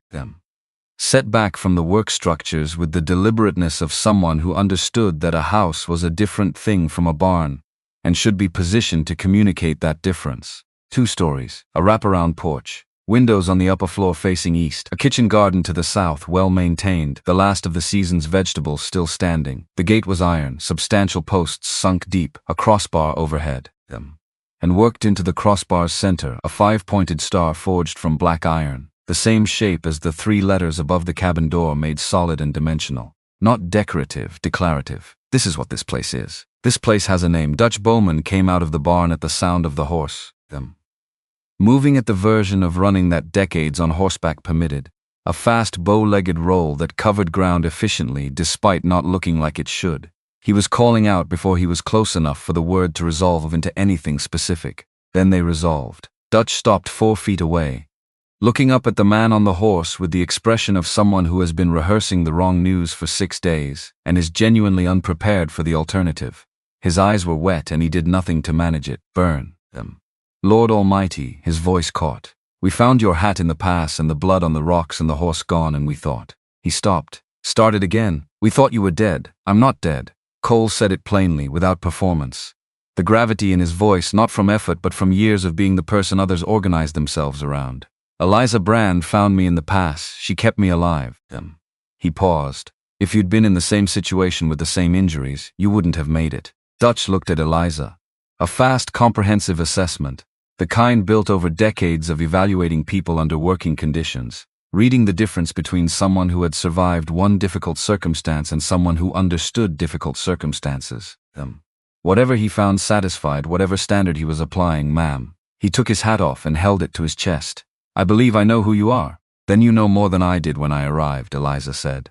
Dutch blinked, looked at Cole, looked back at Eliza, put his hat on. A man filing information efficiently and proceeding. Mrs. Agnes Reed appeared on the porch steps, solid and unhurried, the bearing of someone who had been managing a large household long enough that very little required anything other than direction. She came down the steps, looked at Cole, looked at the stitches on his forehead, looked at Eliza. Come inside, she said to both of them, but she looked at Eliza when she said it. Dutch pulled Cole aside while Eliza was helping with the door latch. She didn't try to hear everything, but she caught enough. Dutch's voice low and direct. Deputy Ward Harlan had been at the ranch the previous morning asking Agnes about the property boundaries and whether there was any outstanding legal uncertainty about Iron Ridge's title while Cole was unaccounted for. He had cited something about intestate complications on properties with pending marriage correspondence. Agnes had told him to get off the property. He had gone. But he had left knowing 2 things, that Cole had been expected at Harlan Ford on the 14th to meet a woman who had answered his advertisement, and that a week of unexplained absence had created the kind of legal ambiguity that a man with forged documents and a cooperative notary might find very useful. Eliza absorbed this while she worked the door latch. Not impulsive then. He had been building towards something before she had even stepped off the train. The station approach had been the opener. This was the play he had been constructing in case the opener failed. It was while Eliza was helping Cole through the gate, his hand on her shoulder for the uneven ground, more habit than necessity now, the ankle having graduated from impossible to manageable, that she heard the second set of hoofbeats. 3 horses coming from the south on the main road, moving at the deliberate pace of an official arrival. Something went still in her chest, not fear, the other thing, the cold attention that came when a situation required managing. She looked at Dutch. His face had changed. Deputy Ward Harlan came through the gate with 2 men behind him, neither in uniform, both positioned in the specific way of men present for emphasis rather than function. Harlan wore his badge and his careful hat and the expression of a man who had timed this arrival and was satisfied with the timing. Beside him rode a woman Eliza had never seen, mid-30s, dressed in the considered way of someone who had been told what well-dressed looked like, and had assembled the components from that description rather than from experience with the actual thing. She held a folded document in both hands. Her hands were not steady. Eliza looked at the document, looked at Harlan, looked at the woman. And then, so this is what he built while Cole was missing. Cole had stopped walking.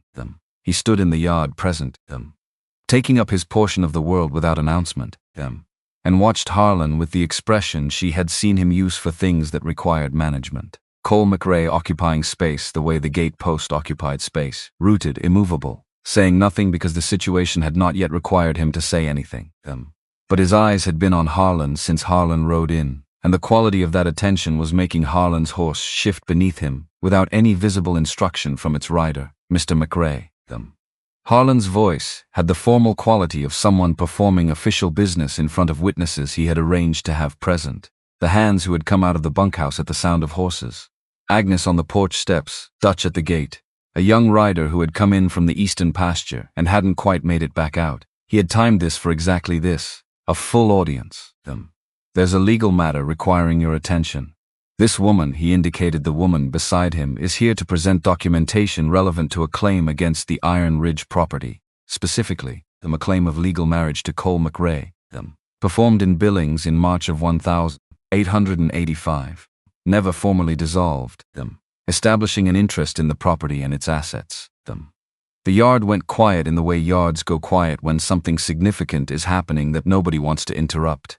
The woman stepped forward. Her rehearsed voice came out a beat too level. My name is Pearl Stokes. I have documentation of a legal marriage to Cole McRae. May I see that document? Eliza said it clearly into the silence before she had consciously decided to step forward. Before she had decided anything, actually. Her feet had moved on the same instinct that had moved them in the past, toward the hand jutting from under the granite slab. Someone needed to. She was there. That was sufficient. She was standing in the center of the yard. Harlan turned to look at her. The calculating look of a man reassessing a board he thought he had already set. Miss Brand, her name in his mouth like something he was testing for structural integrity. This is a legal proceeding. This isn't a proceeding of any kind until someone reviews the documentation. She held her hand out toward Pearl Stokes, not toward Harlan, toward the woman holding the paper. She looked at Pearl directly, not at the badge, not at the hat, at the woman's face where the uncertainty was visible to anyone paying attention. May I? Pearl Stokes looked at Harlan. Harlan said nothing. The woman looked back at Eliza, and something in Eliza's expression, the absolute unhurried absence of any expectation other than that the document would be handed over, made Pearl hand it over. Eliza unfolded it. Read it the way she read everything that mattered, not skimming, not performing the act of reading. Actually reading line by line, letting each sentence arrive before moving to the next. March 1885, Billings, Montana Territory. A ceremony performed by a minister named Harold Lowe, apparently deceased. A notary seal in the lower right corner. The name of the notary stamped in the seal's center, Wade Creel. She held the document. Let the name settle into its proper place alongside the other things she knew. She had read that name 4 days ago in the Iron Ridge outpost cabin in a piece of correspondence filed in the wrong box, the supply inventory rather than the correspondence box. An error she had corrected on the second morning while organizing the cabin. The letter was from the Federal Marshal's District Office, addressed to C. McRae, dated 6 months prior. It informed him that one Wade Creel, notary formerly operating in Billings and 3 surrounding counties, had been arrested on charges of document forgery across multiple jurisdictions and was currently held at the Billings County Jailhouse awaiting trial. She had read it, filed it correctly, and moved on to the next item in the stack. She had not mentioned it to Cole because at the time it had not seemed connected to anything immediate. Now it was the most connected thing she knew. She looked up from the document. The yard watched her, the hands, Agnes on the steps, Dutch at the gate with his arms crossed, the young rider who had stopped pretending to leave. Harlan with the specific expression of a man who has realized something has gone wrong but has not yet identified exactly where. This seal was made by a man named Wade Creel. She said it without heat, without theater. Information presented plainly, the way information deserved to be presented when it was doing sufficient work on its own. Who has been in the Billings County Jailhouse since March of this year, charged with the identical crime he committed to produce this document. Forging legal seals. She looked at Harlan. I know this because Iron Ridge Ranch received a letter from the Federal Marshal's District Office 6 months ago informing Mr. McRae of the arrest. I read that letter on my second day at the outpost cabin while I was organizing the correspondence files. It had been misfiled in the supply inventory. I corrected the filing and read everything in the stack. The silence in the yard had changed. From the silence of an audience to the silence of something being processed. Furthermore, she said it because she had started and she intended to finish. This document is dated March of 1885. Specifically March 9th through 11th, the dates listed for the ceremony and the filing. She looked at Dutch. He looked back with an expression she could not read except that it was not disapproving. Iron Ridge Ranch's foreman keeps travel expenditure ledgers organized by month and year. I reviewed the March 1885 ledger while helping Mr. Bowman with a discrepancy in the quarterly figures during my first week at the ranch, at his request while Mr. McRae was unavailable. Dutch's expression remained exactly what it was, neither confirming nor denying. The expression of a man who had been with the McRae family long enough to know when to let something unfold without interference. The March 1885 ledger shows travel expenses for a cattle exchange in Cheyenne, Wyoming, from March 3rd through March 22nd, receipts included. She held the document out toward Pearl Stokes, not dropped, extended. The way you return something to its owner when you have determined it has no value. Mr. McRae was in Wyoming for the entirety of the dates this document claims a ceremony took place in Montana. Then Pearl Stokes moved. She looked at the document, looked at Harlan, looked at Eliza with the expression of a woman who has been told a job would be simpler than it turned out to be, and has run the calculation on what loyalty to the person who told her that is actually worth. She dropped the document in the dirt, got back on her horse, rode out through the gate without looking at anyone. One of Harlan's flanking men followed immediately. The other waited 4 seconds, long enough to be readable, then followed. Harlan sat his horse alone in the yard of Iron Ridge Ranch. The forged document in the dirt, 4 decades of a man's work visible in every direction. The woman he had been using as a lever gone back down the road. He looked at Eliza. She looked back. He looked at Cole. Cole had not moved or spoken since Eliza stepped forward. He had been standing 10 feet behind and to her right the entire time, and he had stood there the way the gate post stood, present, saying nothing because the situation had not required it. But his eyes had been on Harlan since Harlan rode in, and that quality of attention, steady and without expression, the attention of a man with 40,000 acres and 3 generations of dead kin behind him and no particular hurry about anything, was making Harlan's horse shift and shift again. From the road outside came the sound of another horse. Sheriff Cal Denton rode through the gate, large and unhurried, wearing the comfortable authority of a man who had been settling disputes in Bitterroot County for 20 years and had gotten efficient at reading which ones would resolve themselves and which ones needed a hand. He came through the gate, took one look at the scene, the document in the dirt, Harlan alone on his horse, the yard full of witnesses, Eliza standing in the center of it, and said with the weary familiarity of a man who had been saying a particular name in cleanup situations for longer than he cared to count Ward, step down. We need to talk. Harlan looked at the yard one more time, at Eliza, at Cole, at Dutch at the gate with his arms crossed and the expression of a man who had been waiting for this specific conversation for some time, at the document in the dirt, which was the end of every version of this that had seemed possible when he rode in. He stepped down. He went with the sheriff. He did not look back. Eliza picked up the forged document, folded it, walked to where Dutch was standing and held it out to him. That should go to the marshal's office, she said, along with the letter in the correspondence file at the outpost cabin, which I resealed after reading. Dutch took the document, looked at her for a long moment. Yes, ma'am, he said, and there was a longer sentence available in his expression that he was choosing wisely not to use. Eliza turned. Cole was 5 feet away. He had crossed the yard while she was talking to Dutch, moving quietly for a man who filled the air the way he did. He was looking at her with an expression she had seen versions of across 6 days in the cabin. But not this version. This one had nothing held back, no guard, just his face. You read the marshal's letter, he said. It was misfiled. I corrected the files. She looked at the gate where Harlan and the sheriff had gone. You reviewed the expense ledgers. Dutch asked me to help with the quarterly figures. I'm thorough. He looked at her for a moment. Something in the set of his jaw worked. Then I have never in my life seen anything like what you just did. I had the information. She turned to look at him directly. It would have been strange not to use it, Eliza. Her name said the way he said it occasionally in the cabin. Not a call. A placement. The specific use of a name when you want someone to hear you rather than hear the noise in their own head. You had been here 40 minutes. You walked into the middle of a yard full of people you had never met and took apart a fraudulent legal claim in front of everyone I employ. Your foreman and your housekeeper were the only ones who needed any persuading. Everyone else was watching to see what happened. She paused, and the document was poorly made.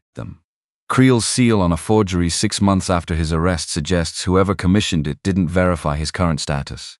They were in a hurry, or they were sloppy, or both. It wasn't hard to dismantle. He looked at her for a long moment, a complicated expression crossing his face, not one thing but several arriving in sequence. "I'm still angry with you," she said. He nodded. "I know. I haven't decided anything. I know that too." He looked at the house, at the east-facing upper windows. "But I would like you to go inside now. You've been outdoors for 6 days, and you have earned the right to be indoors for a while." And then, for the second time since she had known him, something loosened in his face that had been held tight, and the laugh came through, brief, genuine, startled out of him by the particular flatness of what she had said, the way the most ordinary request had arrived at the end of the least ordinary morning. "Yes," he said, "come inside." Agnes Reed led Eliza upstairs without commentary, moving with the efficiency of a woman who communicated through action rather than language. She opened a door on the upper landing and stepped back. Eliza went in, east-facing them. She registered this first because of the window, 2 panes wide, positioned to catch the morning light before it reached any other part of the house. The sky outside was still the hard blue of the post-storm morning, the mountains clear and close, a bed with a white quilt, hand-stitched, the pattern a series of interlocking rings worked in cream and pale blue thread. She had seen this pattern before.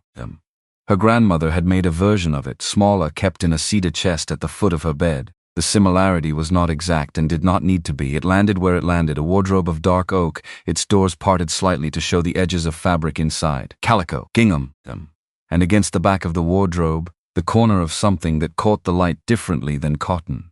She crossed to it, opened the door fully. Blue silk. A dress cut simply, without excess, the kind of thing made by someone who understood that well-made and complicated were not the same category. A washstand with a porcelain basin, a cake of soap beside it. She leaned close. Lavender, not the aggressive imitation of the thing. The actual thing, faint and real. A rocking chair positioned at the window's angle. He had prepared this room for a woman he had never met.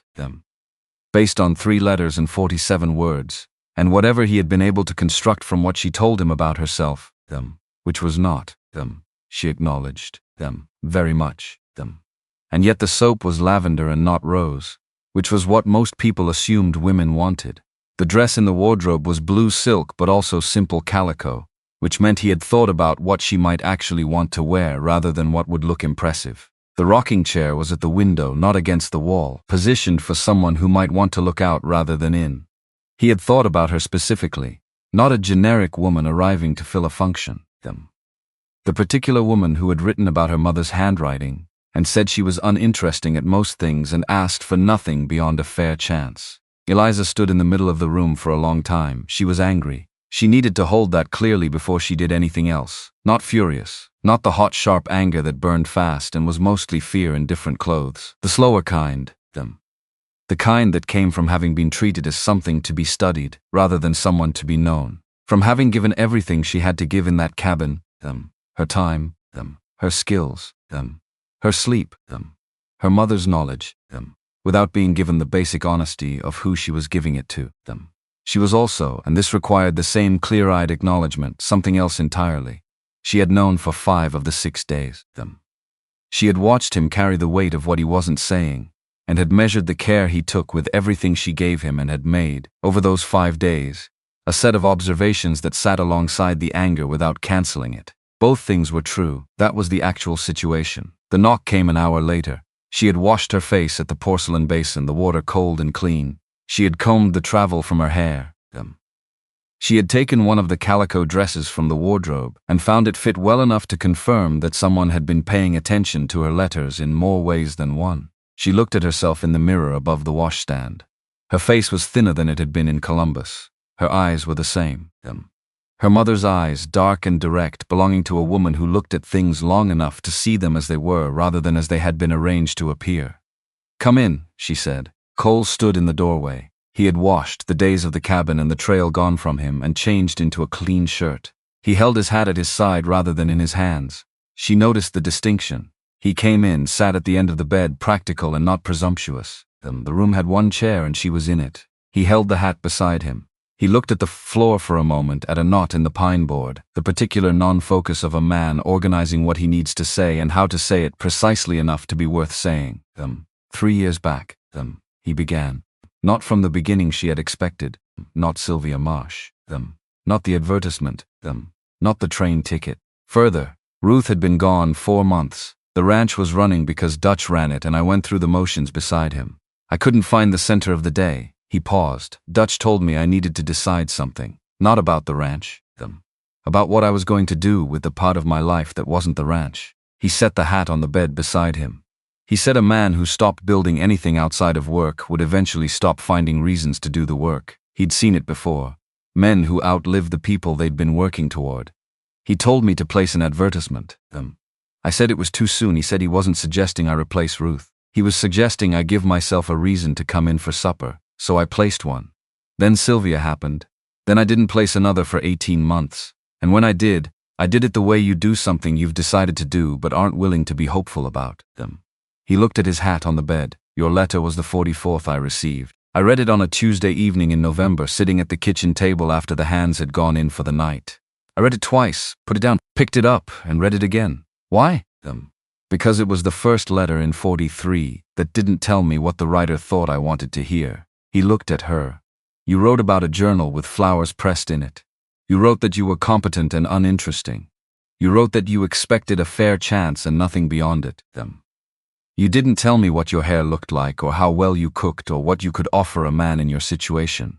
His voice had gone to the quiet register she had heard it reach in the cabin. You wrote like someone who had decided that whatever she was, I could either want it or not, and that was the only worthwhile basis for the whole enterprise. Eliza said nothing. She remembered writing that letter.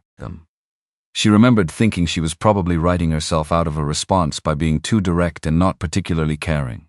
I wrote back the same night, he said. I meant every word.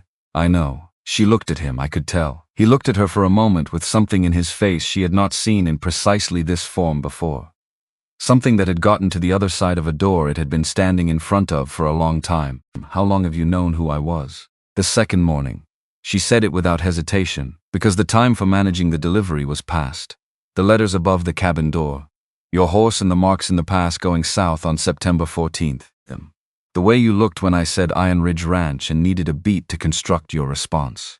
She looked at the window. I decided to wait. I wanted to see how you held what I gave you. He was very still. You held it carefully. She turned back to him. You didn't use it. You didn't bank it. You carried it like something you were trying to figure out how to return. She paused. That mattered. He exhaled. Long, uneven. The release of something held at considerable cost over considerable time. I should have told you the first morning, he said. Yes, I was afraid. I know. That's not an excuse. I know that too. And you know it, which is why you haven't tried to make it one. She looked at him steadily. I'm angry, Cole. I want to be clear about that because it's true, and because I think you deserve to know what's actually true, rather than a managed version of it. You tested me without my knowledge or consent, and the fact that the test came from fear rather than calculation doesn't change what it was. He held her eyes. Didn't look away. Didn't soften, simply received it. Yes. But I also want you to know something. She looked at the mountains through the window. I came here with 47 words and I was prepared to deal honestly with whatever I found. The version of this where you told me who you were in the past and we had 6 days in that cabin being exactly who we are. I think that version would have been fine. She looked back at him. I think about that version. So do I. Rougher now, more than I can tell you. What I need you to understand is that I'm not going to perform being less angry than I am to make this easier for either of us. And I'm not going to perform being angrier than I am to make a point. She kept her eyes on his. I'm telling you the truth because that's what I have and what I deal in. He looked at her for a long moment. Something that had been under enormous pressure and had finally been given room. Not joy, not relief, the state that exists before both of those. The condition prior.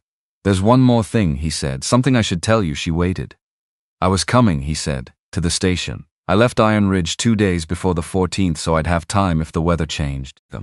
I was on the road to Harlan Ford when my horse stepped wrong in the pass. He paused. I didn't fail to arrive, I was stopped. Eliza looked at him, thought about the hoof prints she had found in the pass on the second morning. The trail going south toward Harlan Ford, the direction of a man heading toward a station to meet a train. I know, she said quietly. I found the marks when I went back for my bag. He stared at her, something rearranging itself in his face. You were already on the road, she said. Yes. She held that.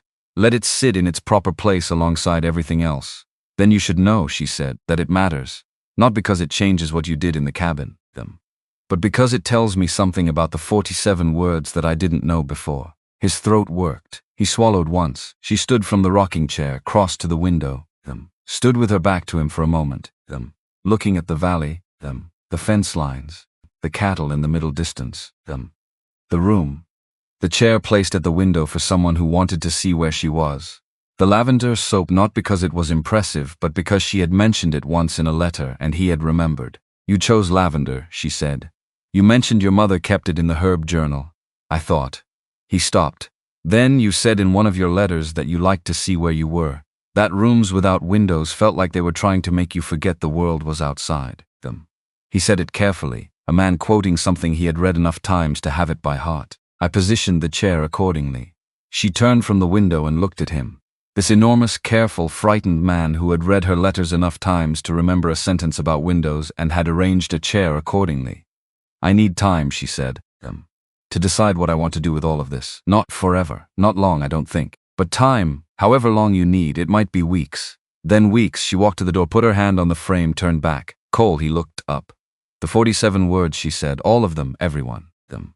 The certainty of a man for whom this was the one thing he was completely sure of. Everyone. And every day after, if you'll let me. She looked at him for a moment longer, the mountains through the east window behind him, clear and close in the rinsed air.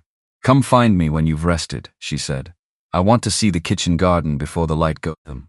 She left him in the room with the east-facing window and the interlocking rings quilt and the lavender soap, and she went downstairs to start learning the shape of the place she had traveled 4 days by rail and 12 miles on foot and 47 words to find.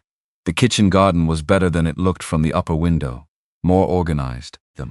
The yarrow section was in too much shade, in ground that wasn't quite right for it. She noted this and filed it. The following morning there was irrigation pipe laid along the garden's east edge, and the yarrow had been moved to catch both the water and the morning light. Agnes Reed had done this without being asked or told. Eliza did not comment. She understood that this was its own kind of conversation. The first week at Iron Ridge moved in the rhythm of a place that knew what it was and did not require explanation. Eliza learned the house the way she had learned the outpost cabin, by looking, by working, by finding where things were kept and what they were kept for. She was up before the hands most mornings. She helped Agnes in the kitchen, not as a guest helping, but as a person taking on a portion of work that needed doing. Dutch watched this. He watched everything, she had concluded, and had opinions about most of it that he kept to himself unless asked. At which point he provided them with the brevity of a man who had learned that the correct number of words for any given thing was usually fewer than people used.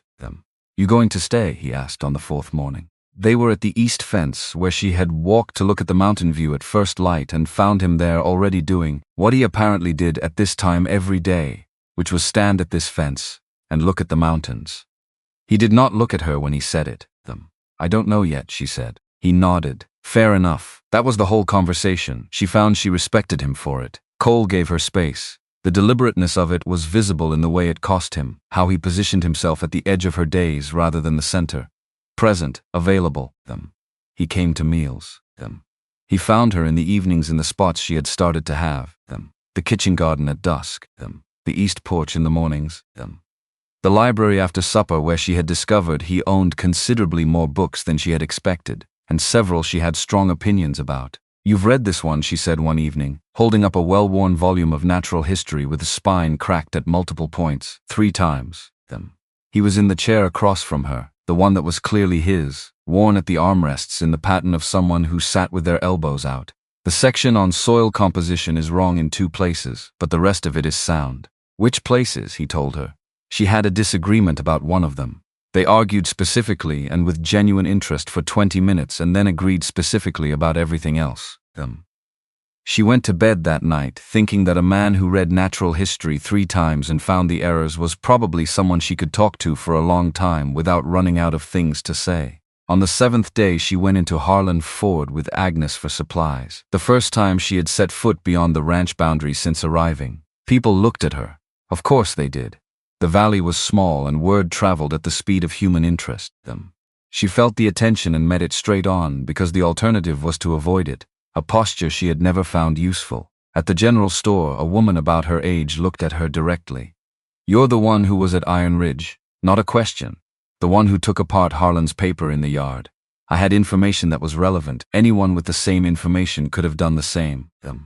The woman's expression suggested she was not fully convinced of this but was willing to let it stand. Harlan's been running that residency business for 3 years, she said. 3 years of women coming through on the correspondence trains and him waiting at the station. I imagine it's difficult to push back when you've just arrived and don't know the territory, and you did. I had time to learn a few things before I came in. The woman introduced herself as June McCall, wife of the man who ran the feed and grain at the south end of town. Her handshake was firm in the way of someone who worked with her hands and didn't adjust for introductions. Eliza liked her immediately. By the time she and Agnes had completed the supply run, she had been introduced to 7 more people, all of whom knew exactly who she was, and had things to say about Harlan ranging from measured to emphatic. The sheriff's inquiry into Harlan's conduct was already underway. What she had not known was how many people in Harlan Ford had been waiting for exactly that inquiry.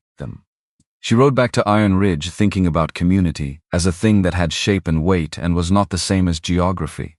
She had grown up in a city containing hundreds of thousands of people and had been largely invisible in it. This valley held perhaps 800 souls, and she had been present in it for 7 days and was already not invisible. That was worth something. She was still deciding how much. On the 14th day, Cole found her in the kitchen garden at dusk. She had been there an hour, working with her hands in the soil while the light changed, letting her thoughts settle where they would without directing them anywhere particular. He came around the corner of the house and stopped when he saw her. She looked up. "I have something to tell you," he said. "The last thing, the one I haven't said." She sat back on her heels and looked at him. He came to where she was and crouched down beside the yarrow she had relocated to the better light. He looked at the plant rather than at her. "Dutch said something to me the morning I left for Harlan Ford," he said, "before I rode out. He said that if I was going to do this, go meet you, bring you here, I had to be willing to be known, not known as the man who owned the land, known as whoever I actually was underneath the land." He touched one of the yarrow stems lightly, turning a leaf over in his large fingers. He said you can't ask someone to trust you if you won't let them see you, and that performing trustworthiness from a distance wasn't the same as actually offering it. He was right, Eliza said. He usually is. He looked at the plant. "I left that morning intending to be honest with you from the moment I met you. I decided on the road that whatever had happened with Sylvia Marsh, I was going to come to that station and introduce myself as who I was and see what happened." He paused. "And then I woke up in the pass and you were there and you didn't know my name and I." He stopped, didn't finish, didn't try to construct an explanation that would satisfy him, because he had already concluded that no such explanation existed. "I can tell you it came from fear. I can tell you it was wrong. I can tell you that every day in that cabin, watching you work and think and manage and teach, I understood more clearly what it cost you to not know who you were giving those things to." She looked at him, at the scar on his forehead already fading toward the mark it would be for the rest of his life. "I know," she said. He looked at her. "You've said that several times in ways that suggest you know more than I've told you." "I do." She met his eyes. "I knew most of it in the cabin. The rest I've been understanding since I got here." She stood, brushed the soil from her hands, looked at the mountains going purple as the light failed, the peaks still catching the last gold above the shadow line. "I came here looking for a roof and 4 walls and somewhere that was mine," she said. "True, but not the whole truth. The whole truth is that I came looking for someone worth knowing.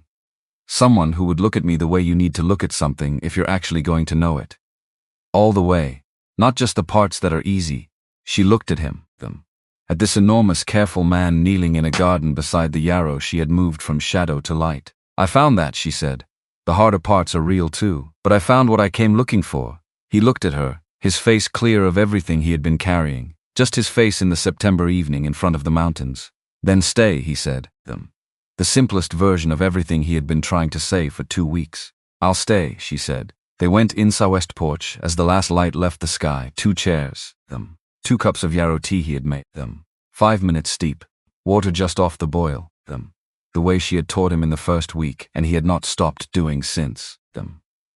She told him about the hoof prints in the pass, how she had found them on the 6th morning, and what they had told her, and how she had carried that knowledge through the rest of the time in the cabin, without saying it because she was waiting for him to get there himself. He listened to all of it. When she finished, he was quiet for a while. "You were giving me the chance to do the right thing," he said. "I was watching to see if you would." She looked at the first star appearing in the east. There's a difference. One is generous, the other is honest. He looked at her. Then at the mountains, dark shapes now against the darkening sky. Then at her again. He put his hand on the arm of her chair. Not on her hand, on the wood beside her hand. The specific restraint of a man who understood that closeness was not the same as claim. She moved her hand, let her fingers rest on the back of his, lightly. The way you set something down on a surface you are still learning. He went very still. The stillness of someone being careful with something they could not afford to get wrong. 47 words, she said. Yes, from somewhere low and certain, everyone. And every day after, if you'll let me. The evening settled around them. A meadowlark, final and bright, somewhere out in the pasture. The distant sound of the creek she had followed for 6 days. Still running. Still cold. Still certain of where it was going. The fire in the house behind them throwing warm light through the window onto the porch boards. She was not where she had expected to be when she bought the ticket in Columbus. She was not who she had expected to be, neither was he. And the gap between expected and actual was not loss. It was the shape of something built from what was real rather than what was planned. She thought that was probably how it was supposed to work. She drank her yarrow tea. He held her hand, the mountains held their ground in the dark, and the stars came on, one at a time and then all at once, the way they did out here, as if they had been waiting for someone to sit still long enough to notice.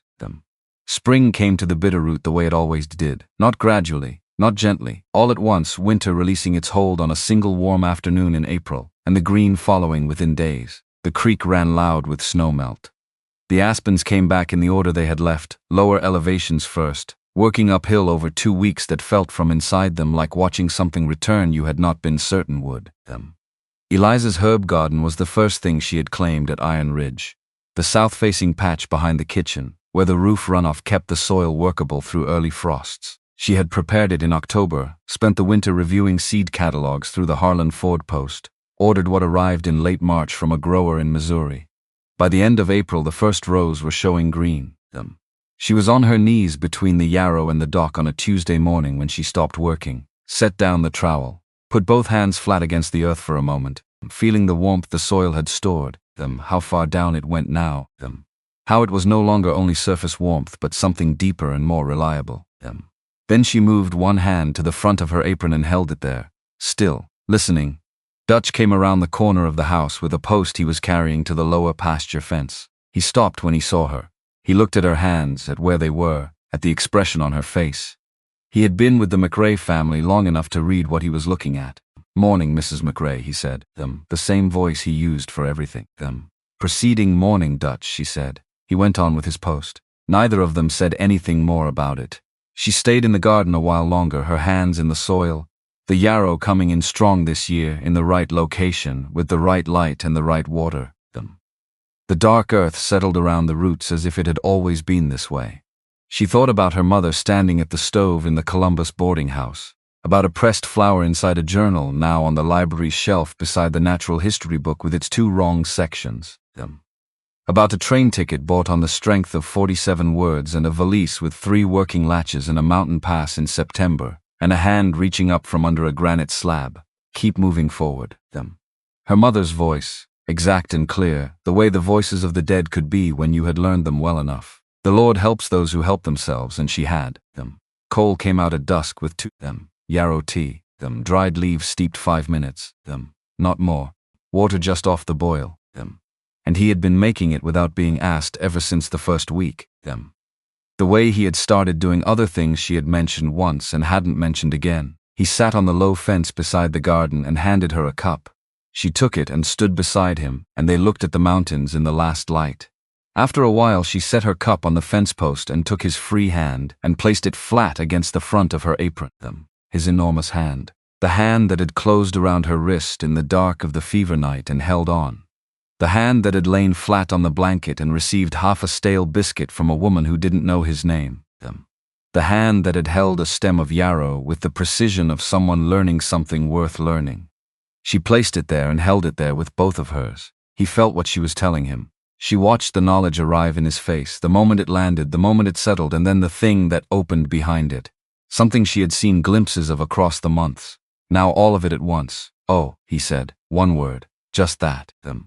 And then, like a man hearing something he had been listening for, without knowing he was listening, oh, different. The second time entirely different. His hand stayed where she had placed it. She kept hers over it. Above them the first stars were appearing in the east.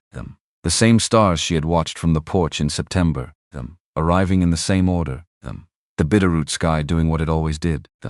Vast and precise and perfectly indifferent to everything happening on the ground below it, and therefore the ideal backdrop for all of it. We have more to build, she said. Always.